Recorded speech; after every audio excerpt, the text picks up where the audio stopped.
नमस्कार मित्रों, आप देख रहे हैं टीवी 20 न्यूज। मैं हूं आपके साथ अशोक वर्मा। अपने अपने क्षेत्रों की खबरों को देखने के बने रहिए हमारे साथ। अब शुरुआत करते हैं आज की ताजा खबरें। नाबालिग लड़की को बेला फुसलाकर भगा ले जाने वाले अभियुक्त को पुलिस ने गिरफ्तार किया है। बता दें कि नाबालिग लड़की को बेला फुसलाकर भगा ले जाने के संबंध में वादने की तहरीर के आधार पर बिलरियागंज पुलिस पर मुकदमा पंजीकृत किया गया था और विवेचना के दौरान प्रकाश में आए अभियुक्त निरंजन यादव पुत्र कमलेश यादव महाजी सिंगवारा टेड़वा थाना महाराजगंज आजमगढ़ को मुखबिर की सूचना पर उसे गिरफ्तार किया गया। 2022 को दोपहर 2:30 बजे व्हाइट हाउस में आयोजित होने वाले हॉलिडे रिसेप्शन के लिए फ्रैंक इस्लाम को आमंत्रित किया गया है।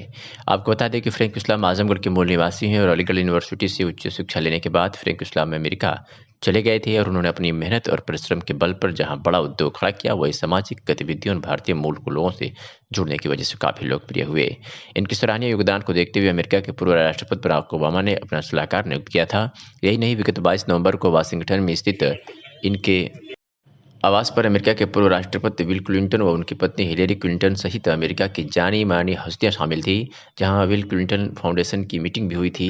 फ्रैंक इस्लाम के परिवार के ही सदस्य पूर्व प्राचार्य सिविल डिग्री कॉलेज साहब अजफर फजा ने टीवी 20 न्यूज़ के प्रधान संपादक अशोक वर्मा से एक खास मुलाकात में बताया कि इस्लाम साहब अमेरिका के राजनीतिक माहौल में अपनी एक अलग पहचान बनाने के साथ ही आजमगढ़ व भारतीय लोगों के प्रति उनका लगाव आज भी बना हुआ है और वह आज भी आजमगढ़ के विकास के लिए अधिकारियों से व क्षेत्रीय लोगों से संपर्क बनाए रखते हैं। पर आजमगढ़ से है, जहां बच्चों व गर्भवती महिलाओं की जीवन रक्षा और उनमें प्रतिरोधक क्षमता को मजबूत करने के लिए वैक्सीन बेहद महत्वपूर्ण है। ऐसे में वैक्सीन के भंडारण और उसके मानक के अनुरूप तापमान व संरक्षित रखना भी उचित जरूरी होता है। इसी क्रम में 2 दिवसीय कोल्ड चेन हैंडलर्स के प्रशिक्षण व उद्घाटन मंगलवार को मुख्य चिकित्सा अधिकारी डॉक्टर आयन तिवारी ने किया। डॉक्टर तिवारी ने बताया कि जनपद में ब्लॉक स्तरीय चिकित्सालयों पर स्थापित कोल्ड चेन पॉइंट व कोल्ड चेन उपकरणों का रख रखाव, वैक्सीन एवं अन्य जरूरी चीज़ों का प्रबंधन सुनिश्चित करने के लिए तैयार प्रतीक्षारत अधिकारियों कोल्ड चेन हैंडलर्स को शासन के नवीनतम दिशा निर्देशों की जानकारी देने के लिए प्रशिक्षण दिया गया, जिसमें वैक्सीन की गुणवत्ता मानक के अनुरूप हो। उन्होंने बताया कि बच्चों व गर्भवती महिलाओं को जीवन रक्षक व प्रतिरोधक क्षमता को मजबूत करने के लिए वैक्सीन भंडारण और उसके तापमान में मापक की जानकारी भी होना जरूरी है। उन्होंने बताया कि प्रशिक्षण के माध्यम से कोल्ड चेन पॉइंट पर वैक्सीनों का समुचित रखरखाव सुनिश्चित होगा, साथ ही टीकाकरण के समय लाभार्थियों का सुरक्षित और प्रभावी टीकाकरण भी किया जाएगा। दुकान का सारा सामान जलकर हुआ खाक, पीड़ित ने लगाया गंभीर आरोप। बता दें कि थाना क्षेत्र के थिराई पट्टी ईट भट्टे के पास शिकार होटल संचालित होता था, जहां बीती रात लगभग 11 बजे अज्ञात कारणों से होटल की मंडई में आग लग गई। शिकार होटल के ठीक सामने ही एक अन्य मंडई में भी आग लगी, जिसमें सारा सामान जलकर खाक हो गया। होटल संचालक शंभू पुत्र मुन्नर निवासी कंतालपुर ने आरोप लगाया कि मेरी थिराई पट्टी ईट भट्टे के बगल में मीट होटल की दुकान है, जिस पर भोजन बनाकर मेरे द्वारा अपना परिवार का जीवन यापन किया जाता था। 13 दिसंबर को 7:30 बजे सिपालपट्टी गांव निवासी मनभर द्वारा उधार पैसे मांगने को लेकर वाद विवाद हुआ, जिसमें मनभरों ने मंडई जला देने तथा सामान उठा ले जाने की धमकी दी थी। बीती रात लगभग 11 बजे होटल की मंडई में आग लग गई, जिसके कारण मंडई में रखा होटल का सारा सामान जलकर खाक हो गया और दुकान में रखा बर्तन आग लगाने वाले लोग उठा ले गए। आगजनी के कारण लगभग 45,000 रुपये का नुकसान हुआ है। पीड़ित द्वारा स्थानीय थाने पर तहरीर देकर कार्रवाई की मांग की गई है। थाना प्रभारी प्रमोद कुमार सिंह ने बताया कि पीड़ित की तहरीर के आधार पर अभियुक्त को गिरफ्तार कर लिया गया है। मुकदमा पंजीकृत कर आवश्यक कार्रवाई की जा रही है। आइए सुनाते हैं कि पीड़ित ने क्या कुछ कहा। नाम भैया आपका? शंभू। कहाँ के निवासी हो? कंतालपुर। कहाँ होटल है तुम्हारा? भटक पास। कैसे आग लगी बताओ? मनोज यादव जो है उधार मांगा था ना देता नहीं है, धमकी देना, कहना बर्तन उठा ले जा, मरिया जला दे, ये सब कर देंगे हम। तू कहीं नहीं। हाँ, क्या बजे रात आग लगी थी? 11:30 बजे, 11:45 बजे तक लगल है। क्या दिन से खाना खाते थे वो? खाना तो 2-4 दिन खाया था पहले, 50 रुपये उधार कर दिया, तब से नहीं आया। फिर एक दिन मिला, धमकी देने लगा। हाँ, क्या धमकी दे रहा था? कि मरिया जला देंगे, तुमको बर्तन यहाँ फेंक देंगे, यही सब बोला था। कैसे आपको जानकारी हुई कि मड़ई जल गई आपकी? वो धमकी दिया ना भी परसों रात में। अच्छा, हाँ, नहीं कैसे जानकारी जल रही थी मड़ई? कौन बताया आपको? वो जो भट्टे पे नहीं संदीप है, पिकअप वाले, हाँ हाँ, वो आके गांव में बताए। गाँव बताया। जी, कितने का नुकसान हुआ होगा आपका? कम से कम 40-50 से है। 40,000 का। क्या बर्तन तो उठा ले गए हैं? जी। ऐसा कुछ बताइए क्या क्या ले गए हैं? बर्तन भगोना, थाली, प्लेट, ये सब लोटा था कुल उठा ले गए हैं। इससे पहले भी एक बार जली थी आपकी? जी तो उसके बाद क्या सुलह हुआ था? हाँ। तो क्या चाहते हो आप? चाहते हैं हमारा पूरा भरपाई कर दें, हम्म। जो हमारा नुकसान है वो भरपाई कर दें, वो अपना कमाई खाएं, हम अपने रास्ते। ये रोज आके धमकी देते थे? जी। कितने लोग थे? नाम बताइए जरा, कौन कौन थे? एक मनोज यादव है, एक तो मोनू यादव तो भाग गया, वो जो पहले बार जला था वो तो चला गया, अब ये धमकी देने लगता है। क्या एक अंडे की दुकान भी जली थी, वो कैसे जली वो बता सकते हैं कुछ? तो वो उससे उनको जानकारी होगी ना, हमको थोड़ी ना। किसकी अंडे की दुकान थी वो? तो भगवान दास की। भगवान दास। आपका लगभग कितना नुकसान बताया आप? 45-40। कल 14-15 की रात्रि में ग्राम पितापुर थाना करौलिया में एक मड़हा जिसको कि उसके मालिक शंभू ने शिकार होटल नाम दिया था, जहाँ पर वो मीट वगैरह बनाकर बेचता था, जिसकी सूचना प्राप्त हुई है।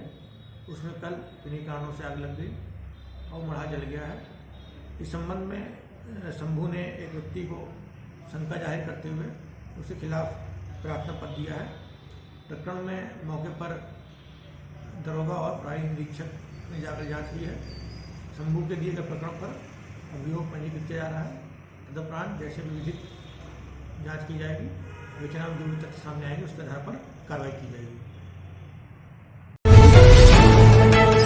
मामला है जहां पारा गांव में एक मौर्य परिवार को जमीन विवाद में 14 जून 2022 को पति पत्नी दोनों को पहले अपहरण किया जाता है, फिर कुछ समय बाद दोनों की निर्मम हत्या कर लाश जंगल में फेंक दी जाती है। जब लाश की शिनाख्त होने के बाद परिजन पुलिस को नामजद कर देते हैं तो पुलिस अधीक्षक के निर्देश पर तत्काल मुकदमा दर्ज कर लिया जाता है। लेकिन दिल को झकझोर देने वाली बात तो यह है कि 3 अनाथ बच्चों को आज तक न्याय नहीं मिला और ना ही पुलिस हत्यारों को गिरफ्तार कर पाई। भाजपा मंत्री व नेता के इशारे पर आजमगढ़ के पुलिस अधीक्षक काम कर रहे हैं और हत्यारे को संरक्षण दे रहे हैं।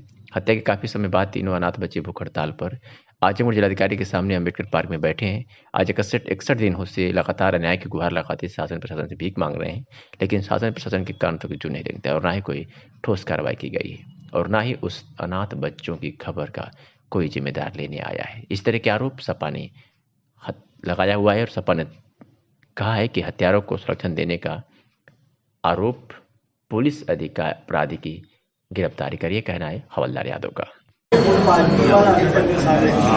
देखिए, हम लोग गए थे और उस संबंध में एसपी साहब से बात की और हम लोगों ने वाक्या दिया है, सुना जाए और उनका समाधान किया जाए। वो सीधे करें जिन लोगों ने हत्या किया, जिनका नाम दर्ज कराया गया FIR, उनको नहीं पकड़ा जाए। उनको किसी भारतीय जनता पार्टी के नेता के विशेष कहने पर उनको संरक्षण मिल रहा है। तो पुलिस उनके तक नहीं पहुंच पा रही है। यह निश्चित तौर पर इस तरह की घटना बड़ी घटना है और हम लोग चाहते समाजवादी पार्टी चाहती है कि मौर्य समाज के लोगों को न्याय मिले। अपने मॉडल को प्रस्तुत किया और अपने विचारों को विभिन्न विषयों पर प्रस्तुत किया। कार्यक्रम को संबोधित करते हुए विज्ञान प्रदर्शनी के संयोजक लुकमान अहमद ने बताया कि प्रतियोगिता में प्रथम व द्वितीय स्थान प्राप्त किए छात्र छात्राएं अपनी टीम के साथ कल जिला स्तर पर होने वाली प्रतियोगिता में विद्यालय का प्रतिनिधित्व करेंगे। कार्यक्रम का सफल संचालन आलोक कुमार श्रीवास्तव ने किया।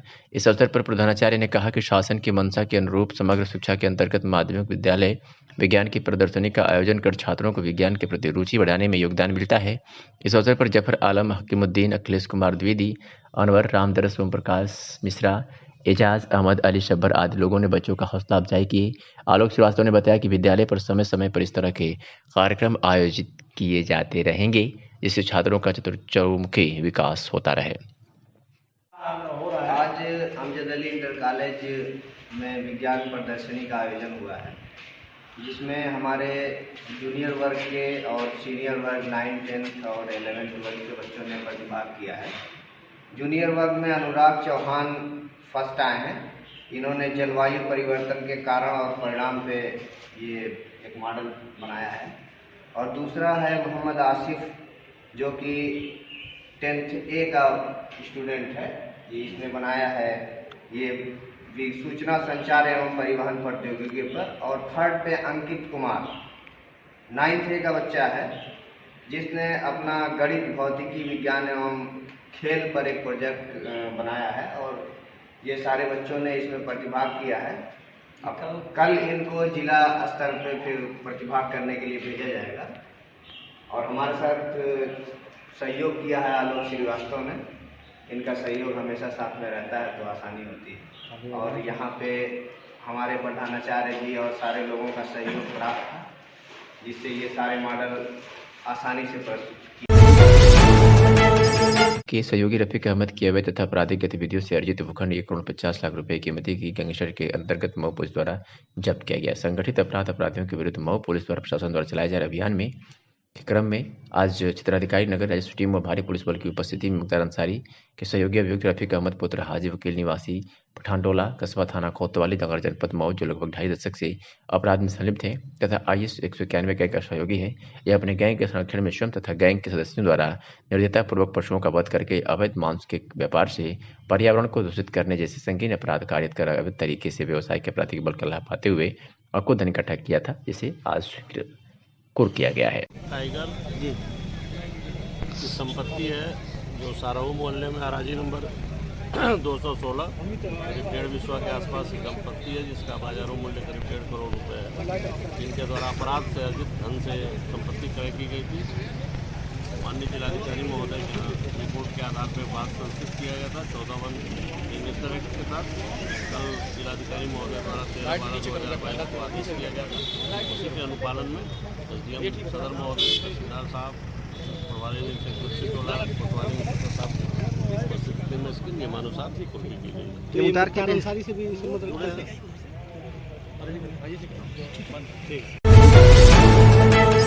के सहयोगी रफीक अहमद की अवैध तथा आपराधिक गतिविधियों से अर्जित भूखंड 1,50 लाख रुपए कीमती की गैंगस्टर के अंतर्गत मऊ पुलिस द्वारा जब्त किया गया। संगठित अपराध अपराधियों के विरुद्ध मऊ पुलिस द्वारा प्रशासन द्वारा चलाए जा रहे अभियान में के क्रम में आज क्षेत्राधिकारी नगर राजस्व टीम व भारी पुलिस बल की उपस्थिति में मुख्तार अंसारी के सहयोगी अभियुक्त रफीक अहमद पुत्र हाजी वकील निवासी पठानटोला कस्बा थाना कोतवाली नगर जनपद मऊ, जो लगभग 2.5 दशक से अपराध में संलिप्त है तथा IS 191 गैंग का सहयोगी है, यह अपने गैंग के संरक्षण में स्वयं तथा गैंग के सदस्यों द्वारा निर्दयतापूर्वक पशुओं का वध करके अवैध मांस के व्यापार से पर्यावरण को दूषित करने जैसे संगीन अपराध कारित कर अवैध तरीके से व्यवसाय के आपराधिक बल का लाभ पाते हुए अकुत धन इकट्ठा किया था, जिसे आज कुर्क किया गया है। टाइगर जी की संपत्ति है जो साराऊ मोहल्ले में हराजी नंबर 216 करीब 1.5 विश्वा के आसपास की संपत्ति है, जिसका बाजारों मूल्य करीब 1.5 करोड़ रुपए है। जिनके द्वारा अपराध से अर्जित धन से संपत्ति क्रय की गई थी। माननीय जिलाधिकारी महोदय के रिपोर्ट के आधार पर बात संस्कृत किया गया था 14 इन्वेस्टर एक्ट के साथ। कल जिलाधिकारी महोदय द्वारा 13/12/2022 को आदेश किया गया था। उसी के अनुपालन में SDM सदर महोदय, तहसीलदार साहब, प्रभारी निरीक्षक टोला, कोतवाली इंस्पेक्टर साहब उपस्थिति में इसकी नियमानुसार ही कुर्की की गई। उधार के अंसारी से भी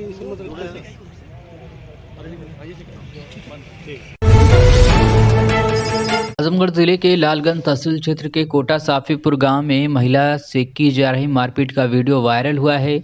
इसमें दो पक्षों में जमकर मारपीट हो रही है और एक महिला जमीन पर भी गिरी हुई है, जिसकी पिटाई भी हो रही है। बताया जा रहा है कि वायरल वीडियो देवगांव कोतवाली क्षेत्र के कोटा साफीपुर गांव में, जहां हीरा मिश्रा व उषा मिश्रा के बीच प्रॉपर्टी को लेकर विवाद था। इसी विवाद के निपटारे के लिए दोनों पक्षों के रिश्तेदार भी आए हुए थे। दोनों पक्ष अपनी अपनी बात रख रहे थे और रिश्तेदार सुन रहे थे।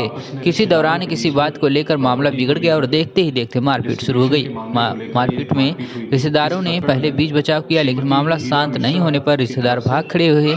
इसी मारपीट का वीडियो किसी ने बनाकर सोशल मीडिया पर डाल दिया, जो तेजी से वायरल हो रहा है। वहीं SP सिटी शैलेंद्र नाले इस मामले में क्या कुछ कहा है, आप सुनिए। उषा मिश्रा की तरफ से वीडियो वायरल 323 500 506 427 व 34 IPC का मुकदमा काम किया गया। कोटा खुर्द सफीपुर थाना देवगांव से संबंधित है और ये आपस में रिश्तेदारों के बीच में संजीव हमारे साथ में फोन लाइन पर जुड़ चुके हैं। संजीव, तो पक्षों में जमकर लात घूंसे चले, बताया जा रहा है दोनों पक्षों ने मुकदमा दर्ज कराया है। हीरा मिश्रा की तरफ से कोटा साफीपुर गांव का मामला है, जहां दो पक्षों के बीच जमीनी विवाद को लेकर कई वर्षों से मामला चला आ रहा था। इसी दौरान कई रिश्तेदार आए थे मामले के समझौते के बीच बचाव करने के लिए। इसी बीच दोनों पक्षों में किसी बात को लेकर विवाद हो गया और जमकर दोनों पक्षों के बीच मारपीट शुरू हो गई, जिसका किसी ने वीडियो बनाकर वायरल कर दिया। फिलहाल इस मामले में दोनों पक्षों के आजमगढ़ के महाराजगंज से दिखा रहे हैं, जहां पर थाना क्षेत्र स्थित भैरव धाम परिसर के पोखरे में एक अज्ञात महिला जिसकी उम्र लगभग 65 वर्ष है की डूबने से मौत हो गई है। भैरव धाम परिसर में लगे सीसीटीवी फुटेज के आधार पर महिला कल रात करीब 9:15 पर मंदिर परिसर से होते हुए पोखरे के किनारे गई, जहां वह शरीर पर ओढ़े हुए शाल और पैर की हवाई चप्पल और चार्जिंग लाइट को किनारे पर रखकर पोखरे में उतर गई, जहां उसकी डूबने से मौत हो गई। आज सुबह जब आसपास के लोग टहलते हुए पोखरे के पास पहुंचे तो महिला का शव पानी में तैरता हुआ दिखाई दिया, जिसकी सूचना तत्काल लोगों ने ग्राम प्रधान राकेश यादव व स्थानीय पुलिस को दिया तथा पानी में उतरकर महिला का शव बाहर निकाला।